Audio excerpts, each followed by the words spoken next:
अस्सलामुअलैकुम, मैं हूं नवीद गंडापुर और आप लोग देख रहे हैं मेरा YouTube channel Khan IT hub.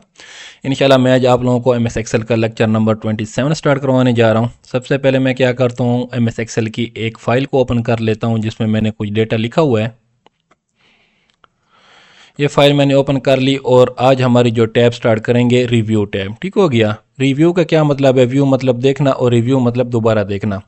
मिसाल के तौर पर जब आप लोग अपना एक्सेल के अंदर एक पूरा काम कर लेते हो, अपनी असाइनमेंट वगैरह डन कर लेते हो, जो भी वर्क आप लोगों ने करना होता है, तो लास्ट में आप रिव्यू में आकर उसको दोबारा चेक करते हो कि क्या वाकई मैंने कुछ इसमें कोई गलतियाँ या स्पेलिंग वगैरह या कोई ऐसी मिस्टेक की हुई है। यहाँ पर आप उसको क्या करते हो, सारा दोबारा चेक करने के लिए रिव्यू में करते हो। ठीक हो गया।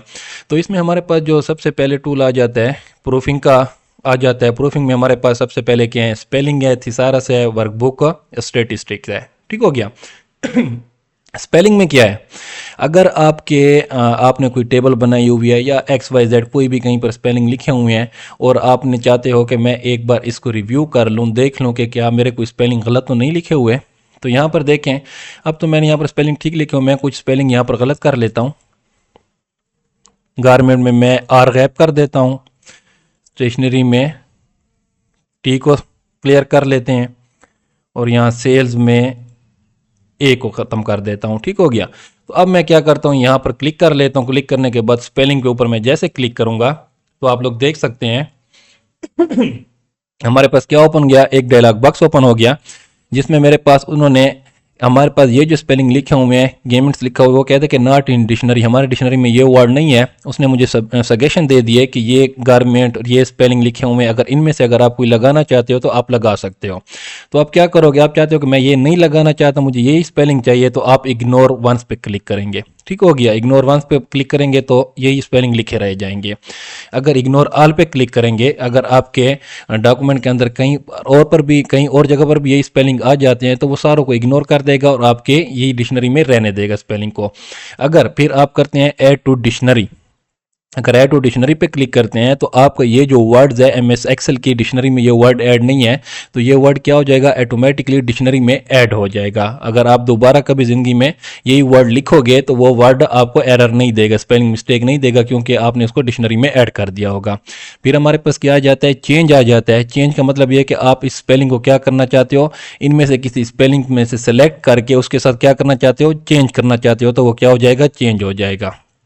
फिर हमारे पास क्या है, चेंज ऑल आ जाता है। चेंज ऑल का मतलब ये है कि अगर ये स्पेलिंग यहीं पर ऐसे लिखे हुए हैं और आप गारमेंट में इसको चेंज ऑल पे क्लिक करते हो तो ये स्पेलिंग अगर कहीं सी और जगह पर भी कोई 8-10 जगहों पर लिखा होगा तो चेंज ऑल से क्या होगा, जितनी जगहों पर ये लिखा हुआ गेमेंट्स उनकी जगह क्या आ जाएगा, गारमेंट्स लिखा हुआ आ जाएगा। ठीक हो गया।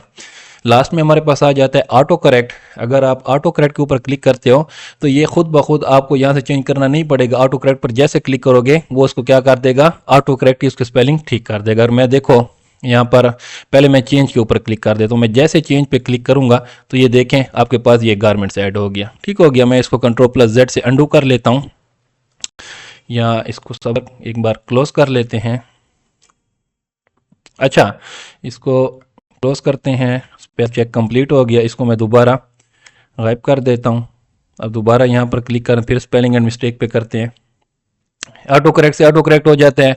अगर आप इनमें से किसी और इस स्पेलिंग की जगह इनमें सजेशन में से कोई लेना चाहते हैं, ये वाला लेना चाहते हैं, ये वाला लेना चाहते हैं, तो चेंज के ऊपर क्लिक करेंगे, ये चेंज हो जाएगा। देखो मैं इसके ऊपर जैसे क्लिक करूंगा ये देखें स्पेलिंग की जगह ये वाले आ गए।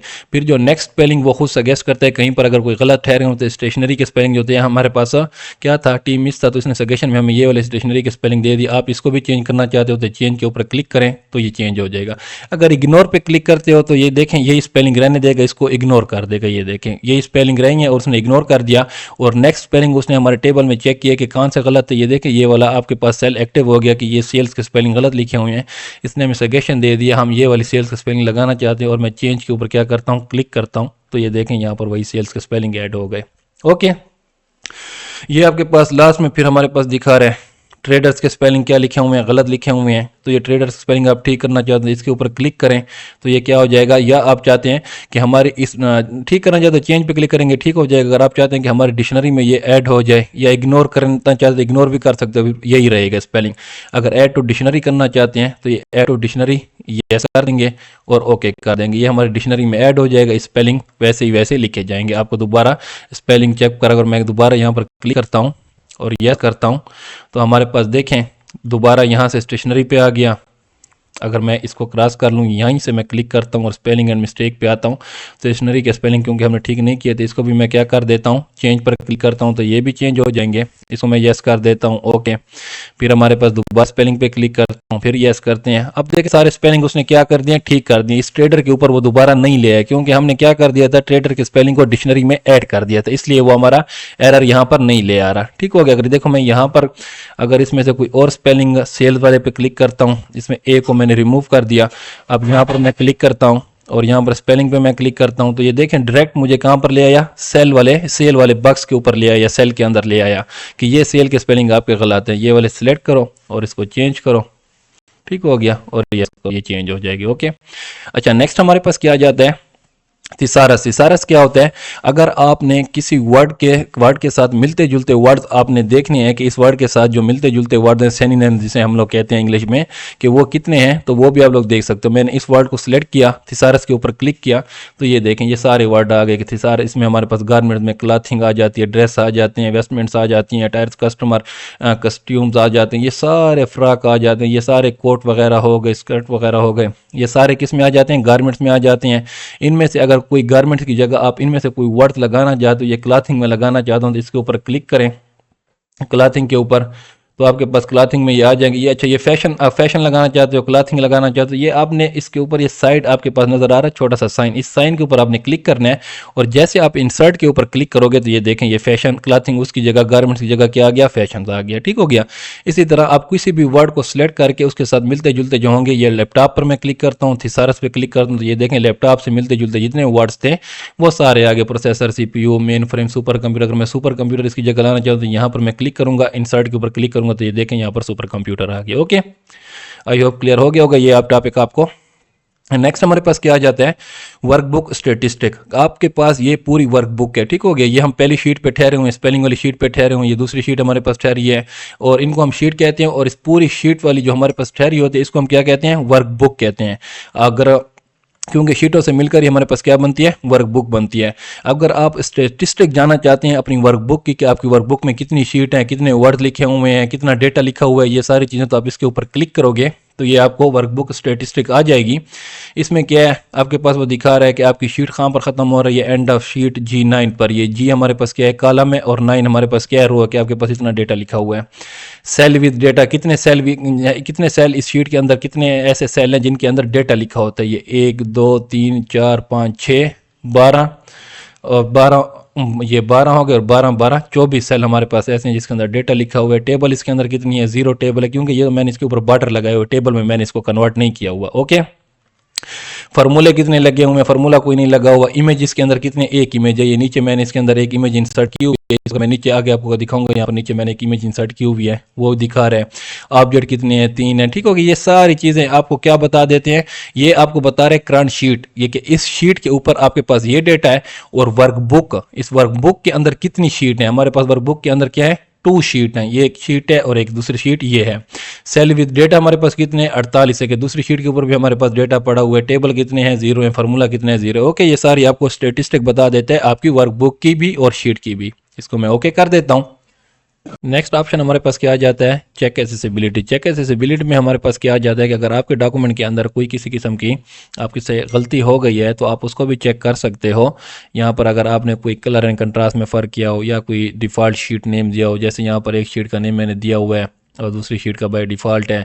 इसी तरह अगर आपके पास कोई भी एरर ऐसे आते हैं वो यहाँ पर आपको शो कर देते हैं। मैं यहाँ पर क्लिक करता हूँ, जैसे मैं यहाँ पर क्लिक करूँगा तो आपके पास देखें यहाँ पर वो क्या शो कर रहे हैं, keep going, colour and contrast भी ठीक है, गुड लगे हुए हैं, मीडिया इलस्ट्रेशन भी ठीक है, गुड लगे हुए हैं, टेबल्स भी आपके पास ठीक आ रही हैं। डॉक्यूमेंट स्ट्रक्चर में वो कहता है कि डिफ़ॉल्ट शीट नेम एक एरर हमें दे रहा है। ठीक हो गया। इसके ऊपर मैं क्लिक करता हूँ कि ये दूसरी शीट हमारे पास शीट 2 है, कि इसको आपने नेम नहीं दिया हुआ, क्योंकि जब भी कोई हम काम करते हैं तो शीटों को नेम दे देते हैं कि ये शीट मेरे पास इस काम की है, ये शीट इस काम की है। तो इसको मैं क्या करता हूँ, रीनेम कर देता हूँ, इसको मैं खान का नेम दे देता हूँ और इंटर कर देता हूँ। तो ये देखें looking good, no issue found आ गया आपके पास, कि इसमें कोई इशू भी नहीं है। अब ये स्ट्रक्चर शीट नेम भी आपके पास ठीक हो गया। ओके, ये दूसरी शीट में मेरे पास एरर आ रहा था, उसको भी मैंने ठीक कर दिया। इसको मैं स्पेलिंग पे दोबारा ले आता हूँ, इसको मैं क्रॉस कर देता हूँ, रिव्यू टैब पे दोबारा आ जाते हैं। ठीक हो गया। इसमें अगर आप यहाँ इसके ऊपर क्लिक करें तो ये फर्स्ट ऑप्शन चेक एसेसिबिलिटी आ जाता है। दूसरा हमारे पास आ जाता है ऑल टेक्स्ट। ये क्या होता है हमारे पास, मिसाल के तौर पर यहाँ पर हमने कोई इसके पिक्चर ऐड की हुई है, मैं इंसर्ट पे आता हूँ, कोई पिक्चर ऐड कर लेता हूँ। यहाँ पर आप लोग पहले मैं आप लोगों को दिखा देता हूँ, यहाँ पर आएँ, चेक एसेसिबिलिटी पर आएँ, ये देखें मीडिया इलस्ट्रेशन में अभी कोई एरर नहीं है, हमें गुड लगा हुआ है। अब आप देखना मैं एक पिक्चर इसके अंदर इंसर्ट कर लेता हूँ। इंसर्ट पर आते हैं, पिक्चर, यहाँ पर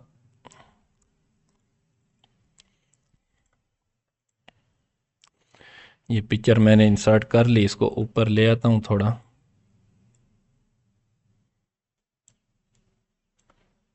साइज इसका कम कर लेते हैं।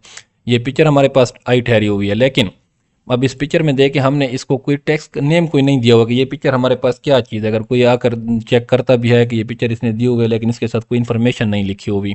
अब देखना चेक एसेसिबिलिटी पर मैं क्लिक करता हूँ और इसके ऊपर मैं क्लिक करता हूँ, तो ये देखिए मीडिया एंड इलस्ट्रेशन में यहाँ पर मिसिंग ऑल टेक्स्ट मेरे पास आ गया कि आपने इसके ऊपर कोई टेक्स्ट नहीं लिखा हुआ। अगर आप देखना इसके ऊपर क्लिक कर लो और यहाँ पर दे दो कि ये इमेज किसकी है, या इस इमेज के इसको ये नेम भी दे सकते हो, तभी एरर ख़त्म हो जाएगा। या आप इसको मार्क एज डेकोरेटिव कर दोगे कि ये हमारे पास एक डेकोरेशन पीस की तरह है, तो फिर भी वो एरर ख़त्म हो जाएगा। लेकिन बेस्ट है कि आप इसके साथ कोई टेक्स्ट लिख लें कि ये इमेज हमारे पास किस लिए है। ठीक हो गया। तो मैं लिख देता हूँ खान आइडिया हब, सिंपल लिख देता हूँ और इसको मैं सेव कर देता हूँ। तो अब देखें लुकिंग गुड आ गया आपके पास, मीडिया इलस्ट्रेशन में कोई आपके पास एरर नहीं दे रहा। ओके, इसी तरह अब दोबारा हम रिव्यू पर आ जाते हैं, चेक एसेसिबिलिटी पर क्लिक करता हूँ, तो आपके पास ये देखना अब कोई एरर भी नहीं होगा, ये सारे आपके पास गुड गुड ठहरे हुए हैं। अगर हम इसमें क्या करते हैं, इसके दूसरा ऑप्शन ऑल टेक्स्ट, अगर इसके ऊपर मैं क्लिक करता हूँ तो आपने जो इसके साथ कुछ इन्फॉर्मेशन लिखी थी, अगर वो देखना चाहते हो तो इसके ऊपर क्लिक करेंगे तो ये देखें आपके पास वही इन्फॉर्मेशन दोबारा ओपन हो जाती है। ओके, फिर इसमें हमारे पास तीसरा ऑप्शन आ जाता है फॉर्मेट एज ए टेबल। अगर आप इस टेबल को क्या कर लो, सिलेक्ट कर लो और यहाँ पर आ जाओ, इसको आप कोई फॉर्मेट वगैरह देना चाहते हो टेबल को, तो वो भी आप लोग देख सकते हो इसको फॉर्मेट वगैरह। ठीक होगा, यहाँ पर जिस पर भी आप लोग क्लिक कर लो वही टेबल का फॉर्मेट आ जाते हैं, उसके ऊपर आप लोग खुद चेक कर लेना, मैं नहीं देता क्योंकि मैं नहीं चाहता कोई फॉर्मेट देना इसको। फिर नेक्स्ट ऑप्शन हमारे पास क्या आ जाता है, अनमर्ज सेल। मिसाल के तौर पर आपने कोई सेल को मर्ज किया हुआ है, मिसाल के तौर पर प्रोडक्ट नेम और ये सेल वाले को मैं क्या करता हूँ, मर्ज करता हूँ। होम में आता हूँ, ये मर्ज एंड सेंटर, ये मैंने पहले बड़े अच्छी तरह से सिखाए हुए हैं आप लोगों को, ये मर्ज कर देता हूँ और इसको मैं ओके कर देता हूँ। ठीक हो गया, ये मेरे पास मर्ज हो गए, प्रोडक्ट नेम और वो सेल वाला हमारे पास क्या हो जाता है, गायब हो जाता है, क्योंकि ये दो कॉलमों को जब मर्ज करता है तो दूसरी कॉलम का जो टेक्स्ट होता है उसको गायब कर देता है, ख़त्म कर देता है। ये दोनों कॉलम हमारे पास, ये जो दो सेल हैं इनके क्या हो गए, मर्ज हो गए आपस में। तो इनको आप दोबारा अनमर्ज करना चाहते हैं, रिव्यू पर आएँ, यहाँ पर आएँ, अनमर्ज सेल पर क्लिक करें तो ये देखें दोबारा अलहदा हो गए। इस सेल पे मैं क्लिक करता हूँ, ये अलहदा और ये भी एक अलहदा, इसके ऊपर आप कुछ भी आप लिख सकते हैं, सेल्स वगैरह।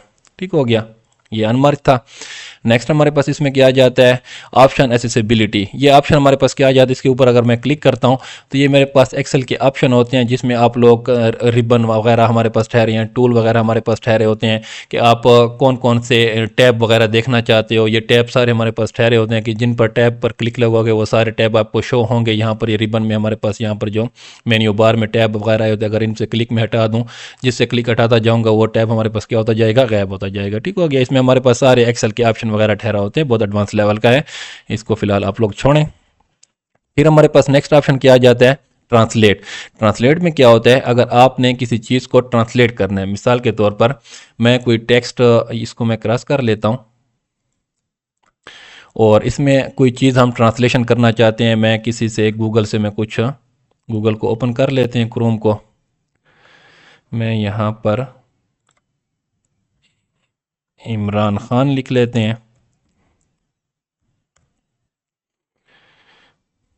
इमरान खान के बारे में मैं कुछ ये एक लाइन कॉपी कर लेता हूँ।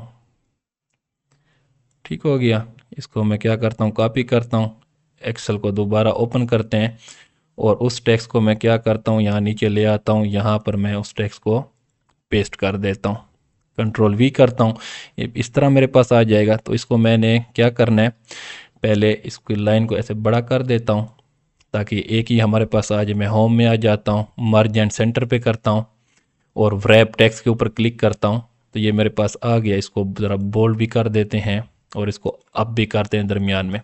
ये मेरे पास अब टेक्स्ट आ गया। ओके, थोड़ा सा जूम कर लेते हैं ताकि आप लोगों को अच्छी तरह से शो हो। अब ये टेक्स्ट मेरे पास क्या है, इंग्लिश में लिखा हुआ है।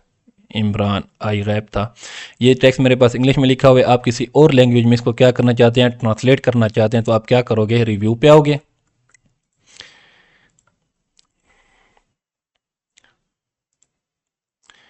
यहाँ पर क्लिक करके ट्रांसलेट पे आपने क्लिक करना है। ट्रांसलेट पे जैसे क्लिक करोगे वो देखो जो सेल आपने सेलेक्ट किया हुआ है उसने ऑटोमेटिकली उसको डिटेक्ट कर लिया कि इंग्लिश लैंग्वेज में ये लिखा हुआ है। आप उसको जिस लैंग्वेज में भी कन्वर्ट करना चाहते हो आप लोग उसको कर सकते हो, अगर आपके पास नेट अवेलेबल हो। ठीक हो गया, नेट ज़रूरी है इसके लिए। ये तुर्क मेन लैंग्वेज में ठहरा, मैं इसको क्या करता हूँ, उर्दू लैंग्वेज में करता हूँ। यू मैंने लिखा तो ये उर्दू आ गया, इसके ऊपर मैं सेलेक्ट करता हूँ तो ये देखें, इमरान अहमद खान यादी एक पाकिस्तानी सियासतदान है, इंसान 200 साबिक क्रिकेटर हैं जिन्होंने अगस्त 2018 अप्रैल 2022 तक पाकिस्तान को 19 वज़ीर-ए-आज़म की हैसियत से खिदमत अंजाम दी। ये देखें, ये सारा टेक्स्ट आपके पास क्या हो गया, जो इंग्लिश में यहाँ पर लिखा हुआ था वो उर्दू में आ गया। इसी तरह यहाँ पर बहुत सारी लैंग्वेज हमारे पास ठहरी हुई हैं, हिंदी वगैरह भी, और भी वियतनाम में बहुत ज़्यादा लैंग्वेज है। आप जिस लैंग्वेज में आप कन्वर्ट करना चाहते हो अपने टेक्स्ट को कन्वर्ट कर सकते हो। आप चाहते हो कि मैं इस टेक्स्ट को क्या कर लूँ, यहाँ पर इंसर्ट कर लूँ, तो आपने सिंपल इसको सिलेक्ट करना है। अपने पास जो आपके पास टेक्स्ट लिखा होता है सारे को आपने सिलेक्ट कर लेना है। इसको आपने क्या करना है, सिलेक्ट करके, एक मिनट, इस सारे टेक्स्ट को आप लोग क्या करना चाहते हो, कॉपी करना चाहते हो। ये मैंने टेक्स्ट सारा सिलेक्ट कर लिया। सिंपल कीबोर्ड से आपने Ctrl+C कॉपी की शॉर्टकट की है, ये प्रेस कर लेनी है और यहाँ पर आपने आ जाना है किसी सेल के अंदर। यहाँ पर मैं क्या करता हूँ, क्लिक करके Ctrl+V से पेस्ट कर देता हूँ, ये आपके पास आ गया। अब आप क्या करना चाहते हो कि इस सारे को किसी एक जगह पर दिखाना चाहते हो, ये आपने सेलेक्ट किया, दोबारा होम पे आ जाओ, मर्ज एंड सेंटर कर लो, दरमियान में ले आओ, इसको रैप टेक्स्ट कर लो, तो ये देखें। और इसको मैं क्या कर लेता हूँ, क्रॉस कर लेता हूँ। यहाँ पर आपके पास इंग्लिश में लिखा हुआ है और यहाँ पर वो सारी इसकी ट्रांसलेशन आपके पास उर्दू में आ गई। इसी तरह आप किसी लैंग्वेज में भी इसकी ट्रांसलेशन कर सकते हो। ओके, फिर रिव्यू टैब में आ जाते हैं। नेक्स्ट ऑप्शन हमारे पास क्या है, कमेंट। अगर आप अपने टेबल के अंदर या किसी भी चीज़ में कोई भी वर्ड्स कहीं पर भी XYZ कहीं पर भी आपने कोई वर्ड्स लिखा हुआ है और उसके ऊपर आप कोई कमेंट देना चाहते हो तो वो भी आप लोग देख सकते हो। मिसाल के तौर पर ये गारमेंट्स वर्ड है, गारमेंट वर्ड्स के ऊपर मैं क्या देना चाहता हूँ, कोई कमेंट देना चाहता हूँ। इसके ऊपर मैं क्लिक करता हूँ तो ये कंप्यूटर का मेरा नेम है, चैनल का नेम खान IT हब ऊपर आ जाता है। इसको भी साफ़ करना चाहते हैं, आपके कंप्यूटर का जो नेम होगा वो हो जाएगा। यहाँ पर आप कमेंट्स देना चाहते हो, गारमेंट्स में हमारे पास क्या आ जाते हैं, ड्रेस आ जाते हैं और जीन्स, शर्ट्स। ठीक हो गया, ये एक कमेंट दे दिया। इस स्टेशनरी पर मैं क्लिक कर लेता हूँ, इसके ऊपर भी मैं कमेंट पे क्लिक करता हूँ। स्टेशनरी में हमारे पास क्या आ गया, पेन आ गया, ओके, मार्कर आ गए, ये मैंने इसके ऊपर कमेंट दे दिए। अगर ये इस तरह के कमेंट होते हैं, अगर आप चाहते हो कि भाई मैं इसके सामने कुछ लिखूं भी नहीं, अगर कोई भी मेरे इस फोल्डर को ओपन करेगा, सेल के ऊपर जैसे उसका कर्सर आएगा वो कमेंट उसको शो हो जाएगा कि गारमेंट्स में ये चीज़ें। इस तरह का अगर आप कोई डिज़ाइन फॉर्मेट लगाना चाहते हो तो आप कमेंट ऐड कर सकते हो। ठीक हो, इसी तरह आप हर वर्ड्स के ऊपर कमेंट ऐड कर सकते हो। न्यू कमेंट में आप जिस वर्ड के ऊपर सेलेक्ट करोगे उसके ऊपर न्यू कमेंट लगाना चाहेंगे। अब मैं यहाँ पर क्लिक करता हूँ और दूसरा ऑप्शन मेरे पास यहाँ पर क्या आ जाए, नेक्स्ट पे मैं जैसे क्लिक करूँगा ये नेक्स्ट कमेंट पे चला जाएगा। ये देखें, नेक्स्ट पे चला जाएगा, पेन मार्कर वाल पे आ जाएगा, प्रीवियस पे क्लिक करूंगा तो ये प्रीवियस पे आ जाएगा। अगर मैंने कमेंट को डिलीट करना है तो मैं डिलीट के ऊपर क्लिक करूंगा तो ये कमेंट मेरे पास क्या हो जाएगा, डिलीट हो जाएगा। अगर मैं एडिट कमेंट के ऊपर क्लिक करूंगा तो ये दोबारा इसके ऊपर मैं जैसे क्लिक करूंगा ये देखें दोबारा मेरा वो क्या आ गया, कर्सर यहाँ पर आ गया, इसको मैं एडिट भी कर सकता हूँ। ओके, मैंने एडिट नहीं करना। फिर हमारे पास क्या आ जाता है, शो हाइड कमेंट। अगर मैं क्या करना चाहता हूँ, शो करवाना चाहता हूँ ऑल कमेंट। यहाँ पर देखें, अगर ऑल कमेंट को आप शो करवाना चाहते हो इसके ऊपर क्लिक करोगे तो ये दोनों कमेंट आपके पास शो हो जाते हैं। एक ये वाला ठहरा हुआ है, एक इसके पीछे ठहरा हुआ है। दोबारा इसको क्लिक करें वो हाइड हो जाएंगे। अगर दोबारा इसके ऊपर आप क्लिक करेंगे तो ये आपके पास क्या हो गया, पहला कमेंट शो हो गया। अगर दोबारा आप इसको हाइड करना चाहते हैं दोबारा क्लिक करें वो दोबारा आपके पास हाइड हो जाएगा। अगर सारों को शो करना है तो इसके ऊपर क्लिक करेंगे आपके पास सारे शो हो जाएंगे। ओके, आई होप क्लियर हो गया होगा आपको। अगर आप कमेंट डिलीट करना चाहते हैं कमेंट को सिलेक्ट करें, डिलीट के ऊपर क्लिक करें, ये देखें इससे कमेंट क्या हो गया, डिलीट हो गया। इसके ऊपर सिलेक्ट करें, डिलीट करें, वो भी डिलीट हो गया। ओके, नेक्स्ट ऑप्शन हमारे पास आ जाता है प्रोटेक्ट का। प्रोटेक्ट शीट हमारे पास आ जाता है। अच्छा, प्रोटेक्ट शीट क्या है हमारे पास, ओके, ये हमारे पास ये एक शीट ठहरी है, ये दूसरी शीट ठहरी हुई है। इसी तरह हमारे पास कितनी भी शीटें अगर आपके वर्कबुक के अंदर होंगी उनको आप क्या करना चाहते हो, लॉक लगाना चाहते हो। आप चाहते हो कि मैं कहीं जा रहा हूँ, पीछे कोई छेड़छानी ना कर ले, मेरा कोई डेटा चेंज ना कर ले, तो आप क्या कर सकते हो, उस शीट के ऊपर अपना एक पासवर्ड लगा सकते हो। ओके, और ये हमारे पास नेक्स्ट आ जाता है प्रोटेक्ट वर्कबुक। आप चाहते हो कि ये जो आप शीट के ऊपर लगाओगे तो वो एक शीट के ऊपर लगेगा, अगर कोई दूसरी शीट के ऊपर जाता है तो उस शीट के अंदर वो क्या कर सकता है, चेंजिंग कर सकता है। जिस शीट के ऊपर आप लगाओगे उसी के ऊपर लगेगा। लेकिन ये प्रोटेक्ट वर्कबुक क्या होता है कि आपकी इस वर्कबुक के अंदर चाहे 2 शीट हैं या चाहे 10 शीट हैं, जितनी भी शीटें हैं वो सब के ऊपर क्या लग जाता है, पासवर्ड लग जाता है। कोई भी बंदा क्या कर सकता है, आपकी बुक के अंदर चाहे जितनी भी शीटें होंगी उनके ऊपर कोई छेड़छाड़ उसके साथ नहीं कर सकता। पहले हम क्या करते हैं, शीट के अंदर हम क्या लगा देते हैं, पासवर्ड लगा लेते हैं। प्रोटेक्ट शीट के ऊपर मैं क्लिक करता हूँ, ये स्पेलिंग वाली मेरे पास है। इसमें सिंपल आपने कुछ नहीं करना, सिंपल आपके पास बस ये चेक करना है कि ये पहले जो 2 ऑप्शन है इनके ऊपर आपने क्या करना है, टिक लगा हुआ आपके पास। यहाँ पर मैं इसको पासवर्ड दे देता हूँ 1 2 3, ओके करता हूँ। ये दोबारा पासवर्ड मांगेगा 1 2 3 और ओके। अब इसके ऊपर मेरे पास क्या लग गया, पासवर्ड लग गया। अब मैं ये सेल्स है, इसकी मैं कोई छेड़छाड़ नहीं करना चाहता हूँ। 50,000 है तो मैं इसको कुछ और लिखना चाहता हूँ। तो ये देखें, जैसे मैंने क्लिक किया कुछ लिखने के लिए तो ये मेरे पास ऑप्शन आ गया कि cell that you are trying to change protected sheet है, ठीक हो गया। इसको मैं ओके करता हूँ, ये मेरे पास चेंजिंग नहीं कर सकता। मैं जहाँ पर भी क्लिक करूँगा कुछ लिखूंगा मेरे पास ये एरर आएगा, ओके। अगर देखो इस 7 वाली शीट पे मैं जाता हूँ, यहाँ पर क्लिक करता हूँ, यहाँ पर मैं कुछ चेंजिंग करता हूँ तो ये देखें यहाँ पर चेंजिंग हो रही है, क्योंकि हमारे पास जो पासवर्ड लगा है वो सिर्फ एक शीट के ऊपर लगा हुआ है। अगर आप उसका पासवर्ड खत्म करना चाहते हैं दोबारा अनप्रोटेक्ट शीट पर क्लिक करेंगे और यहाँ पर आपने वही पासवर्ड दे देना है जो आपने लगाया था 1 2 3, ओके करेंगे। और अब इसके अंदर मैं कुछ लिखना चाहूँ, चेंजिंग करूँगा तो वो मैं कर सकता हूँ, ओके। आई होप क्लियर हो गया होगा। नेक्स्ट ऑप्शन हमारे पास क्या जाता है, प्रोटेक्ट वर्कबुक। प्रोटेक्ट वर्कबुक में आप क्या कर सकते हो, आपकी शीट के अंदर, आपकी वर्कबुक के अंदर जितनी भी शीटें हैं आप सबके ऊपर क्या लगाना चाहते हो, पासवर्ड लगाना चाहते हो। तो प्रोटेक्ट वर्कबुक पे क्लिक करना है, यहाँ पर आप पासवर्ड दे दो 1 2 3, ओके 1 2 3 और ओके। अब देखो इसके अंदर मैं कुछ भी लिखना चाहता हूँ, ये यहाँ पर हमारे पास लिखा हुआ आ जाएगा। 1 मिनट सबर, मैं चेक। प्रोटेक्ट वर्कबुक में क्या होगा, प्रोटेक्ट शीट में क्या होता है कि आपकी पूरी शीट के ऊपर प्रोटेक्शन लग जाती है, कोई भी डेटा आप चेंज नहीं कर सकते। प्रोटेक्ट वर्कबुक में आपके पास क्या होता है, जब हमने अब लगा लिया है तो अब हमारे इन शीटों के साथ कोई छेड़छाड़ नहीं कर सकता, मतलब शीटों को डिलीट नहीं कर सकता। यहाँ पर देखो अगर मैं राइट क्लिक करता हूँ शीट के ऊपर तो ये देखें हमारे पास ये इंसर्ट का ऑप्शन, डिलीट का ऑप्शन, रिनेव का, मूव का, कॉपी, ये सारे ऑप्शन क्या हो गए हैं, गायब हो गए हैं। अगर मैं इस शीट के ऊपर क्लिक करता हूँ, राइट क्लिक करता हूँ, ये देखें सारे गायब हैं क्योंकि मैंने इसके ऊपर पासवर्ड लगाया हुआ है।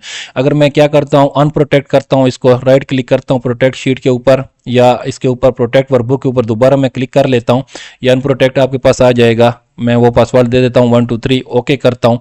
और अब देखना मैं राइट क्लिक करता हूँ, ये देखें सारे आपकी शीटों को क्या कर सकता है, कोई डिलीट भी कर सकता है, रिनेम भी कर सकता है, मूव और कॉपी भी कर सकता है, ठीक हो गया।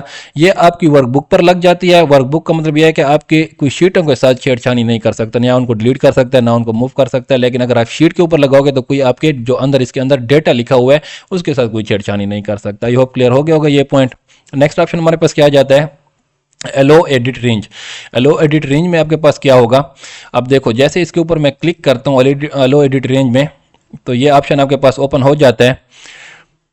इसको आप लोग क्या करोगे, सिंपली आपने क्या करना है, न्यू के ऊपर क्लिक कर देना है। क्लिक कर दोगे, आपने कोई टाइटल देना है रेंज 1 का या किसी कोई भी नेम से टाइटल दे सकते हो, ये आपने आपकी मर्जी है। और रेफरेंस टू सेल, वो कहते हैं कि किस सेल को आप क्या करना चाहते हो, रेंज देना चाहते हो। मिसाल के तौर पर आपने ये फाइल क्या करनी है, किसी को भेजनी है। अगर आप किसी को ये फाइल भेजना चाहते हो, आप चाहते हो कि सिर्फ उसी रेंज के अंदर अगला बंदा क्या करे, एडिटिंग कर सके, बाकी उसके आसपास जितने भी डेटा ठहरो उसके साथ वो कोई छेड़छानी ना कर सके, तो आप एलो एडिट रेंज का ऑप्शन को यूज करोगे। अब मैं इसको रेफरेंस दे देता हूं कि किस रेफरेंस में किस सेल के अंदर वो एडिटिंग कर सके। मैं ये वाले सेल उसको सिलेक्ट करके दे देता हूं, ये मैंने रेफरेंस दे दिया। और यहां पर ऊपर मैं क्या लगा लेता हूं, पासवर्ड लगा देता हूं 1 2 3 और मैं इसको सिंपल ओके कर देता हूं। फिर दोबारा 1 2 3 और दोबारा मैंने ओके कर दिया। अब ये मेरे पास लग गया किसके ऊपर, इस रेंज के ऊपर इसका वो लग गया, पासवर्ड लग गया कि इस रेंज के अंदर क्या करना चाहता है वो चेंजिंग कर सकते हैं, बाकी नहीं कर सकता। बाकी फिर हमारे पास दूसरा पासवर्ड इसमें आप लगाना चाहते हो प्रोटेक्ट शीट, कि इस पूरी शीट को प्रोटेक्ट कर ले। तो इसके ऊपर आपने क्लिक करना है और यहां पर आपने सिंपल क्या करना है 1 2 3 ओके, दोबारा 1 2 3 ओके। ये मैंने क्या किया, मैंने एक रेंज के ऊपर वो लगा लिया, जो रेंज मैंने इसको सिलेक्ट करके दी कि इस रेंज के ऊपर अगर आप क्या करना चाहते हो, चेंजिंग करना चाहते हो तो जो पासवर्ड मैंने लगाया वो मैं इसको दे दूंगा, वो इस रेंज के अंदर एडिटिंग कर सकेगा।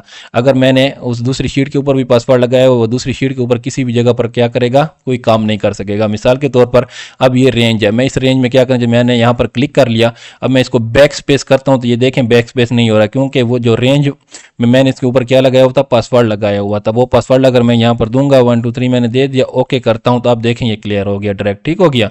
अब अगर वो बंदा इस रेंज का तो मैंने उसको पासवर्ड दिया हुआ है, इस रेंज में वो काम कर सकता है, लेकिन इस बाहर रेंज में अगर वो कुछ लिखना चाहता है नहीं लिख सकता, इस बाकी डेटे में जो कुछ लिखा वो नहीं लिख सकता, क्योंकि बाकी डेटे के ऊपर शीट के ऊपर मैंने क्या लगा लिया था, पासवर्ड लगा लिया था। ठीक हो गया, मैंने 2 पासवर्ड लगाए हैं। रेंज का तो मैंने उसे दे दिया, मैं यही चाहता था कि रेंज के ऊपर वो क्या करे, एडिटिंग कर सके, लेकिन बाकी जो मेरी शीट वो प्रोटेक्ट हो, उसके ऊपर वो कुछ भी ना कर सके, तो दूसरा पासवर्ड आप उसे ना दो। अगर आप चाहते हो कि वो दोनों चीज़ों के ऊपर क्या कर सके, एडिटिंग कर सके, तो आप उसको क्या कर दो, रेंज का भी दूसरा शीट का भी पासवर्ड दे दो। मैं अनप्रोटेक्ट शीट कर लेता हूँ, यहाँ पर भी पासवर्ड दे देता हूँ 1 2 3 और ओके कर देता हूँ। अब देखो यहाँ पर मैं बैक स्पेस करता हूँ, जो भी चीज़ करना चाहूँ मैं सारा काम शीट के ऊपर भी कर सकता हूँ, जो रेंज मैंने सिलेक्ट किया हुआ है उसके ऊपर भी मैं कर सकता हूँ। ठीक हो गया, ये अलो एडिट रेंज का फायदा है। नेक्स्ट ऑप्शन हमारे पास क्या आ जाता है, अनशेयर वर्कबुक। अच्छा, ये ऑप्शन हमारे पास देखें ये एक्टिव नहीं ठहरा हुआ, क्योंकि हमारे पास जो वर्कबुक है वो शेयर नहीं की हमने किसी से। मिसाल के तौर पर बड़े ऑफिस में क्या होता है, आपके जितने भी कंप्यूटर होते हैं एक नेटवर्किंग के थ्रू क्या होते हैं, सब एक सर्वर के साथ क्या होते हैं, कनेक्ट होते हैं। आप चाहते हो कि आप अपनी बुक को क्या करना चाहते हो, शेयर करना चाहते हो, किसी के साथ शेयर करना चाहते हो, सर्वर कंप्यूटर के साथ शेयर करना। ऐसा तो नहीं होगा ना, अगर आपसे आपने एक फाइल है, एक फाइल आपने पूरे ऑफिस के बंदों को क्या करनी है, सेंड करनी है। आप यूएसबी लोगे, एक के पीसी में लगाओ यूएसबी, दूसरे के पीसी में लगाओ, तीसरे में लगाओ, एक एक डालोगे, कितना टाइम ज़ाया होगा। आप सिंपली क्या करोगे, इस वर्कबुक को क्या करोगे, शेयर कर दोगे सर्वर कंप्यूटर के साथ। जो सर्वर कंप्यूटर के सारे कंप्यूटर कनेक्ट होंगे वो ऑटोमेटिकली सर्वर से उसकी एसएस ले लेंगे और उस शीट को क्या कर लेंगे, कॉपी कर लेंगे। ठीक हो गया, तो वो कैसे आप लोग इसको क्या करोगे, शेयर करोगे। मिसाल के तौर पर ये देखो अब एक्टिव नहीं ठहरा हुआ है। अगर आपने शेयर करना है, आपने सिंपली क्या करना है, यहाँ पर आ जाना है, मोर कमांड पर आ जाना है। मोर कमांड में आकर आप क्या करोगे, यहाँ पर शेयर वर्कबुक का ऑप्शन ढूंढोगे। शेयर वर्कबुक ऑप्शन यहाँ पॉपुलर कमांड है, आपने ऑल कमांड पे क्लिक कर लेना है, नीचे चला आना है, एस जहाँ से स्टार्ट होगा वहाँ पर शेयर बुक का ऑप्शन हमारे पास ठहरा होगा और एस वाले ऑप्शन आ गए। यहाँ पर नीचे ले आते हैं, स्लो स्लो आपको मैं दिखाता हूँ शेयर वर्कबुक का ऑप्शन। नीचे ले आते हैं, कहीं पे तो ठहरा होगा, ये ठहरा है शेयर वर्कबुक। ठीक हो गया, इसके ऊपर आपने क्लिक करना है, इसको ऐड कर देना है और इसको सिंपली आपने ओके कर देना है। ये देखिए यहाँ पर ये ऑप्शन शेयर वर्कबुक का ऑप्शन जैसे आ गया है, इसके ऊपर अब कैसे हम शेयर एक वर्कबुक को शेयर करेंगे तभी ये हमारे पास क्या हो जाता, एक्टिव हो जाएगा आपके पास। यहाँ पर देखना बुक 1 लिखा हुआ, ये हमारे पास क्या है, हमने किसी के साथ इसको शेयर नहीं किया, इसलिए इसके ऊपर बुक 1 लिखा हुआ। मैं जैसे इसके ऊपर क्लिक करूंगा, सिंपली आपने यहाँ पर इसके ऊपर क्लिक कर लेना है और इसको आपने ओके कर देना है। जैसे ओके करोगे आप, वो कहता है कि इस फाइल को कहाँ पर सेव करना चाहते हो, तो मैं इसको डेस्कटॉप पर सेव करना चाहता हूँ और मैं इसको सेव कर देता हूँ। वो कहता है कि ऑलरेडी एग्जिस्ट है ये फाइल, इसके ऊपर रिप्लेस करना चाहो, तो मैं कहता हूँ यस।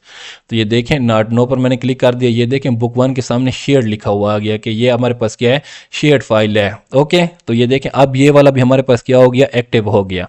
ये शेयर्ड फाइल है हमारे पास, हमने इसको अपने डेस्कटॉप पर सेव कर लिया है। किसी के साथ भी हम इसको शेयर करना चाहें तो वो सर्वर कंप्यूटर के साथ वो सबके साथ शेयर हो जाएगी।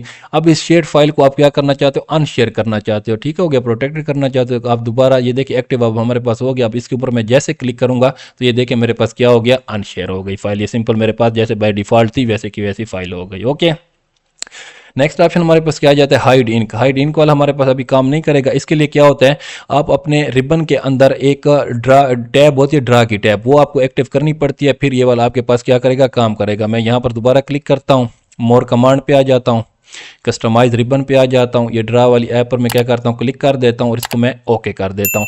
जैसे मैंने ओके किया, ये ड्रा की टैब मेरे पास आ गई। अब इस ड्रा की टैब में मेरे पास क्या है, इरेजर भी ठहरा है, लास्ट सेलेक्ट, ये हमारे पास पेन वगैरह ठहरे हुए हैं।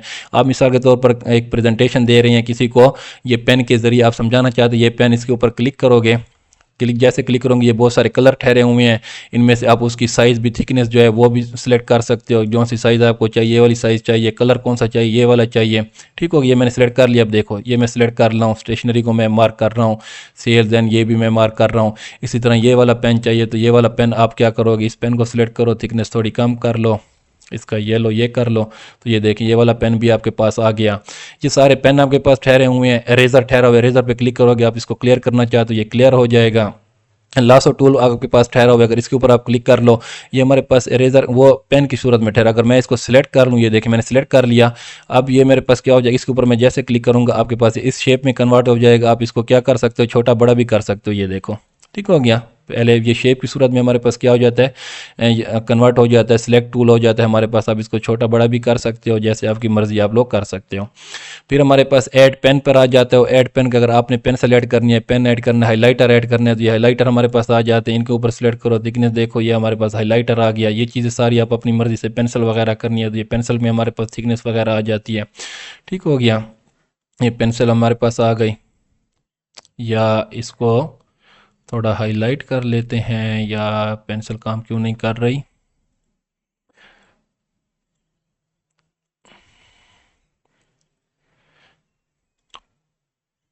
पेन पे क्लिक कर लेते हैं।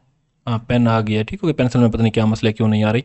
अच्छा, ये हमारे पास आ गई। अच्छा, ये हमारे पास क्या है, ये देखो, ये मैंने एक लिखा हुआ है, एन लिखा हुआ है। अब इसको मैं क्या करना चाहता हूँ कि ये मेरे पास जो एन लिखा हुआ है शेप में कन्वर्ट हो जाए, तो मैं इसको क्या करूँगा, इन टू शेप में क्लिक करूँगा। पहले मैं इसको क्या कर लेता हूँ, सिंपली लासो टूल से सिलेक्ट कर लेता हूँ। सिलेक्ट हो गया, इन टू शेप। ठीक हो गया, इसके ऊपर हम क्या करेंगे, इसको क्लिक कर लेंगे। ये क्लिक कर लिया,